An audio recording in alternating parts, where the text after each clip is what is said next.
আসসালামু আলাইকুম। আজকে আমরা ব্যাংক সেক্টর নিয়ে আলাপ সেক্টরের অবস্থাটা কি সেই বিষয়টা নিয়ে আলাপ করব। প্রথমে আমরা দেখি ব্যাংক সেক্টরের অবস্থাটা কি। বর্তমানে সেক্টরের অবস্থা বেশ ভালো। এখানে যে প্যাটার্নটা আছে সেই প্যাটার্ন অনুযায়ী তার এখানে আরেকটু উপরে ওঠার কথা, অর্থাৎ এই লেন্থের 127, মানে এটা হলো বর্তমান পজিশন। অর্থাৎ সামনে আরো কয়েকদিনে যে ব্যাংকগুলো যে আচরণটা করবে সেই হিসাবে আমি এখানে দেখাই। তার হয়তো 127%, মেবি 17%, অর্থাৎ কিনা না 61.8 এখানে, হ্যাঁ, দেন 161.8। সো এইখানে ব্যাংকটা এই পর্যন্ত, অর্থাৎ কিনা 21.10, এটা কিন্তু পুরো ব্যাংকের সেক্টর। সুতরাং এখানে ব্যাংক সেক্টরের এটা একটা ইন্ডেক্স টাইপের আর কি, ব্যাংক সেক্টরের যে অবস্থা। হ্যাঁ, সুতরাং আমরা এখানে পুরো ব্যাংক সেক্টরটা এখানে নিয়ে আসলাম। এটা হলো বর্তমান যে মুভমেন্ট আছে, এই মুভমেন্টের পরবর্তী ধাপগুলো যেটা হতে পারে। প্রথমে সে এখানে তো 61.8% এসে একবার থামছে, আগেও থামছে এখানে বি পয়েন্ট, এই পর্যন্ত আসছে, এইটাও বি পয়েন্ট, অর্থাৎ 18.60, এই ব্যাংক সেক্টর ইন্ডেক্সে 18.60, এবং তারপরে তার পরবর্তী রেজিস্ট্যান্স 19.50। আমরা দেখতে পাচ্ছি যে ব্যাংক যদিও বুলিশ, কিন্তু মাঝে মাঝে থামে। এটা তো একটানা বাড়বে না, সেটা আমাদের মাথায় রাখতে হবে। যে সমস্ত জায়গাগুলোতে ব্যাংক তার কারেকশন হবে সেই জায়গাগুলো হলো এখানে। আচ্ছা, এখন এইখানে একটা, অর্থাৎ আগের হাইতে একটা কারেকশন এবং পরবর্তীতে যে 21.10 যে আর একটা কারেকশন হওয়ার সম্ভাবনা। আচ্ছা, এইটা হলো আমাদের ডেইলি ভিউতে। আমরা পুরা সেক্টরটা পরবর্তী বেশ কয়েক মাসের অবস্থা বা বছর বা এক বছরের অধিক অবস্থাটা কি হতে পারে, আমরা একবারেই মান্থলি চার্টে চলে আসি। আমরা এখন এটার ব্যাংকের মান্থলি চার্টে আসছি। এখান থেকে আরো বিভিন্নভাবে এটার অ্যানালাইসিস করা যেতে পারে। প্রথমত তার রিট্রেসমেন্ট অ্যান্ড পুলব্যাক। পুলব্যাক হলো রিট্রেসমেন্ট 61.8% রিট্রেসমেন্ট হয়েছে এখানে। তাহলে এর পুলব্যাকটা আমি এই রিট্রেসমেন্টটা দেখে দিচ্ছি।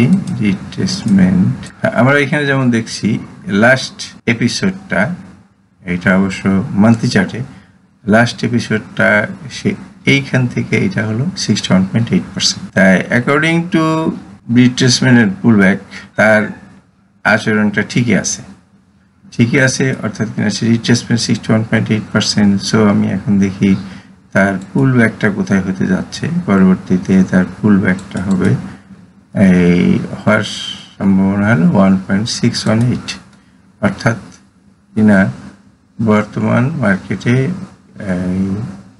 শুধু রিট্রেসমেন্ট এন্ড পুলব্যাক হিসাবে সে 24.80-তে তার আসার কথা।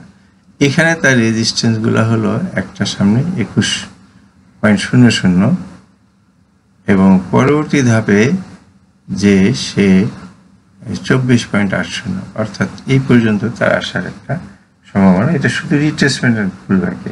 কারণ আমরা যদি এটাকে আর একটু গভীরে যাই, অর্থাৎ কিনা, আচ্ছা, তাহলে আমাদের এক প্রকারে এইটা হলো আমাদের বর্তমানে ব্যাংক সেক্টরের টার্গেট। আচ্ছা, ইন দ্য লং রান মার্কেটের যে অবস্থা, হয়তো আশা করা যায় যে সামনের বছরখানেক বা তারপরে বেশ কিছুদিন যাবৎ মার্কেট যদি ভালো থাকে, সেক্ষেত্রে এইখানে যে প্যাটার্নটা হয়েছে আমরা এটাকে নানানভাবে অ্যানালাইসিস করতে। আমরা এখানে এই প্যাটার্নটার উপরে একটা হারমোনিক প্যাটার্ন অঙ্কন করি, তারপরে আমরা দেখব যে এই হারমোনিক প্যাটার্নটা বর্তমানে যেটা করব, এই আগের আঁকাঝোঁকা আমরা সব মুছে ফেলে দিয়ে এখানে শুধু আমরা আগে এই পর্যন্ত আমরা টার্গেটটা দেখে রাখছি। আমরা শুধু এইখানে শুধু এই টার্গেটটাই আমরা রেখে বাকিটা মুছে দিই। এখন আমরা আপাতত একটা খসড়া অ্যানালাইসিস করলাম।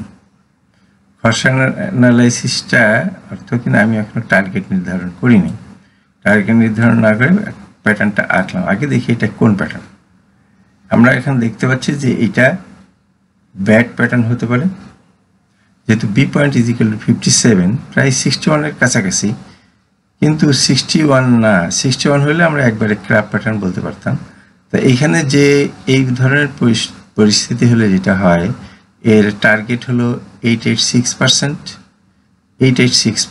আর একটা টার্গেট হলো 161.8%, অর্থাৎ এই দুইটা তার টার্গেট এবং রেজিস্ট্যান্স দুইটা একই। 50% আগে ধরি, 50% হিসাবে তার টার্গেট 886% যদি হয়, তাহলে আমরা দেখতে পাচ্ছি যে আমাদের এখানে রাইট, আমাদের পরবর্তী একটা ব্যাড প্যাটার্নের যে টার্গেটটা এখানে কি হলো, পজ এখন আছে, এটার ক্র্যাপ প্যাটার্ন হিসাবে এর পরবর্তী এই ডি পয়েন্ট। তাহলে আমরা দুইবার এই শেয়ারটা তার দুটো প্যাটার্নকে এক্সিকিউট করতে পারে। একটা হলো এই B point is equal to 5886 আর তার ইন্ডেক্স 25.80, আর দ্বিতীয়বার হলো 161.8, তার ইন্ডেক্স হিসাবে 39.70। এখন এই রেজিস্ট্যান্সগুলো, যেমন এখানে একটা রেজিস্ট্যান্স, আগের একটা মুভমেন্টে সেইখান থেকে ফিরে আসছে, এখান থেকে আর উঠতে পারে না, পরবর্তীতে আবার সে নিচে নামছে, নিচে নামার পরে আবার সে, সাধারণত এইরকমই হয়, একটা রেজিস্ট্যান্স ভাঙতে একটা স্টকের বা একটা সেক্টরের অনেক সময় লাগে, ইভেন ইন্ডেক্সেরও। তা এইখান থেকে সে ব্রেক করবে, সম্ভবত এই টার্নে বের হয়ে যেতে পারে, এবং এই বি পয়েন্টের যে রেজিস্ট্যান্সটা আছে এটা ব্রেক করার পরে আশা করা যায় যে সাবলীল গতিতে বাকি রেজিস্ট্যান্সগুলো সে অতিক্রম করতে পারবে। পরবর্তী আপডেট পেতে লাইক, কমেন্ট ও শেয়ার করে সাথে থাকুন। সাবস্ক্রাইব করার জন্য ধন্যবাদ। আসসালামু আলাইকুম।